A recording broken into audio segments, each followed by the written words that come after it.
The room was small, quiet, and painfully ordinary. It didn't look like the place where a legend would leave his final mark. There were no velvet curtains, no spotlight, no applause waiting at the end. Just the steady hum of medical machines and the soft glow of hospital lights. His body was tired now, far removed from the strength that once carried him across stadium stages. His voice, once rich and commanding, had thinned with time. But inside him, something still burned. One last song, one last moment of truth. Recording in a hospital room wasn't about perfection or legacy, it was about honesty. This wasn't a performance for charts or critics. It was a man facing the end, holding on to the one thing that had defined his entire life. Music wasn't something he did, it was how he spoke to the world. And even now, when words were failing, a melody still found its way out. Recording a song in a hospital is never simple. Every breath is measured. Every movement comes with effort. Engineers don't talk about takes and polish. They talk about timing and stamina. Equipment had to be brought in quietly,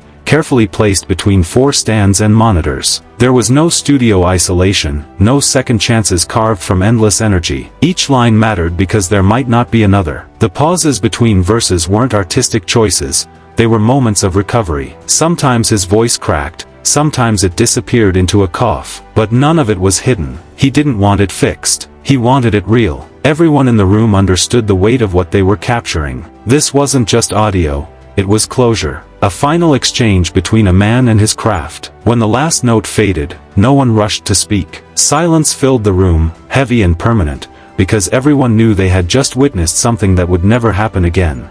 Long before hospital rooms and farewell tours, his story began far from glamour. Houston, Texas wasn't kind in the 1940s and 50s, especially if you were growing up in a federal housing project with 7 siblings and limited options. Life taught discipline early. You learned how to work, how to listen, and how to fight for attention without demanding it. Music was everywhere, drifting through homes and streets like a shared language. At first, it wasn't country that pulled him in, it was jazz. Upright bass, small clubs, smoky rooms where the audience sat close enough to feel every mistake. That's where he learned the most important lesson of all, connection.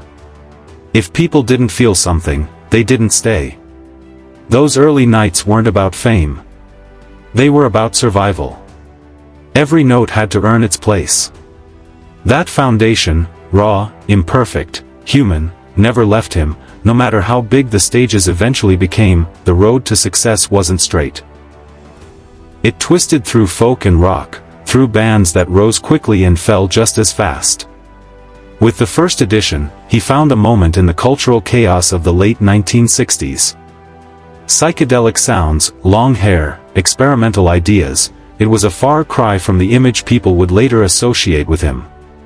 Songs like, "Just Dropped In, to See What Condition My Condition Was In," proved he could adapt, shift, and survive. But bands fracture. Trends change. And suddenly, he was in his mid-30s, broke, divorced, and starting over when most careers are already ending. Nashville wasn't calling his name yet. Still, he went. Not because he fit, but because he believed in stories. He didn't see himself as a genre artist. He saw himself as a narrator. Country music just happened to be the place where people still listened. When he finally broke through, it wasn't with flash, it was with storytelling. Songs like "Lucille" didn't just play on the radio, they unfolded like short films. Ordinary people, quiet desperation, moments of choice. That voice, gravelly, worn, believable, felt lived in. It crossed borders effortlessly, pulling country music into pop culture without stripping it of its soul. Then came "The Gambler." More than a hit, it became a philosophy. Advice wrapped in melody, delivered by someone who sounded like he had earned every word. The song didn't just define a career, it created a persona. Suddenly, he wasn't just a singer. He was a guide. A calm presence in a loud world. At a time when genres stayed in their lanes, he erased the lines. He proved country music could belong to everyone, as long as the story was true. No part of his career reflected that belief more than his duets. He understood something rare. Music becomes more powerful when shared. Whether standing beside Dolly Parton on Islands in the Stream or trading emotional weight with Dottie West, he never tried to dominate the moment. His voice anchored the song, leaving space for others to shine. That generosity created chemistry audiences could feel instantly. With Dolly, especially, the connection felt effortless, two friends laughing through harmonies, turning a Bee Gees-ridden pop song into something timeless. Their bond wasn't manufactured. It was mutual respect. Duets weren't a strategy for him, they were a reflection of who he was. A collaborator. A listener. Someone who believed life, like music, works best when no one sings alone. As fame grew, so did the image. The silver beard, the calm smile, the long coats, it all reinforced the character people believed in. The Gambler wasn't just a song anymore, it was a symbol. That symbol moved from albums to television screens in the Gambler TV movies, where he played Brady Hawks, a quiet, clever drifter who always seemed one step ahead. Acting wasn't about technique, it was about presence. Audiences trusted him. That trust extended beyond entertainment. From restaurants like Kenny Rogers Roasters to photography and publishing, his name became a brand rooted in familiarity. People believed in him because he felt real. Even as business ventures expanded, he never felt distant. He remained approachable, grounded, and strangely constant in a world that kept changing. That consistency became part of his appeal. And part of the weight he carried. Eventually, time caught up. Touring slowed. Movement became harder. In 2015, he announced his farewell tour, The Gambler's Last Deal, knowing it was time. Each show felt heavier, not because the crowds were smaller, but because every goodbye carried finality. The 2017 farewell concert in Nashville brought everything full circle, especially his final performance with Dolly Parton.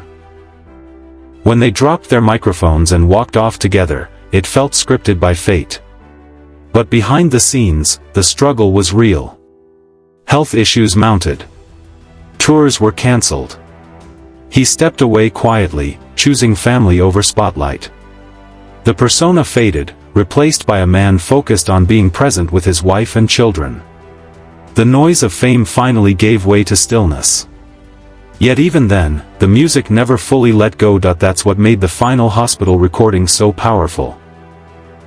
It wasn't planned as a grand finale. It happened because something inside him needed completion. A duet, of course. Even at the end, he reached outward instead of inward. Each line carried effort. Each note cost something. There was no illusion left, no attempt to sound young or strong. What remained was truth. He wasn't singing to be remembered. He was singing because it was the only language he had ever trusted. When he passed in March 2020, the world felt quieter, not because the music stopped, but because a familiar voice was gone. Yet that final recording stands as proof that he didn't fade away. He stayed engaged until the very end, finishing the work the only way he knew how. Honestly, his legacy isn't measured in awards or record sales, though there were plenty of both. It lives in kitchens, cars, and late-night radio memories. It lives in the advice of The Gambler, the tenderness of Lady, and the shared joy of a duet sung with someone else. From Houston housing projects to a hospital room, the path never really changed. It was always about connection. He showed the world that strength and vulnerability can exist in the same breath, that dignity doesn't disappear with age, and that endings don't have to be silent. His final song didn't close a chapter, it echoed forward. A reminder that while voices fade, stories don't. And as long as those stories are told, he's still there, steady and warm, dealing out wisdom one line at a time.